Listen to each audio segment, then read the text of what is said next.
இன்றைக்கி வந்து எங்கள் வீட்டு மாடியிலே வந்து பரந்த செடி வந்து நிறைய வளர்ந்துருக்கு. இதை வந்து எங்கள் அம்மா துவையல் அரைக்கிறதுக்காக இப்போ வந்து பறிக்கிறாங்க. இந்த செடியெல்லாம் பாருங்கள், நிறைய இருக்குது, இங்கே ஃபுல்லாக இருக்குது. இங்கே பாருங்கள், இங்கே வந்து எங்கள் அம்மா பறிச்சுக்கிட்டு இருக்கிறாங்க. எவ்வளோ பெருசாக இருக்குது பாருங்கள். டேஸ்ட் வைஸ் நல்லா தான் ஃப்ரெண்ட்ஸ் இருக்கும், ஆனால் இல்லை, நான் வந்து கேள்விப்பட்டது இல்லை, இப்போ தான் இதை சொல்கிறாங்க. பார்ப்பாங்க பாருங்கள் எவ்வளோ பெருசாக இருக்குதுன்னு சொல்லி. இது வந்து எலும்பு இருக்குல்ல, எலும்புக்கெலாம் வந்து ரொம்ப நல்லதான். எவ்வளோ நீளமாக இருக்குது பாருங்கள். இங்கேருந்து அவ்வளோ தூரத்துக்கு ஒரே செடி மட்டும் இருக்குது. இதோ இங்கேயும் அப்படியே பறிக்கிறாங்க. ஸோ நாளைக்கு இது தான் வந்து ஸ்கூலுக்கு வந்து துவையலாக அரைப்பாங்க. அந்த துவையல் வந்து அரைக்கிற ரெசிபி வந்து உங்களுக்கு வேணுன்னா சொல்லுங்கள், கமெண்ட் பண்ணுங்கள். நாங்கள் வந்து ஷேர் பண்ணுறோம்.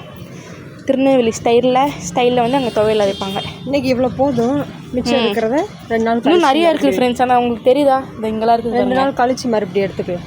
அப்போ வந்து 2 நாளைக்கு எங்கள் வீட்டில் துவையல் தான் ஃப்ரெண்ட்ஸ். என்ன பண்ணுறது? இது பூ போட்டிருக்கு, நித்திய மல்லி. அது நித்திய மல்லி, முருங்கை டெய்லி எடுத்து சூப் வச்சுக்கலாம்.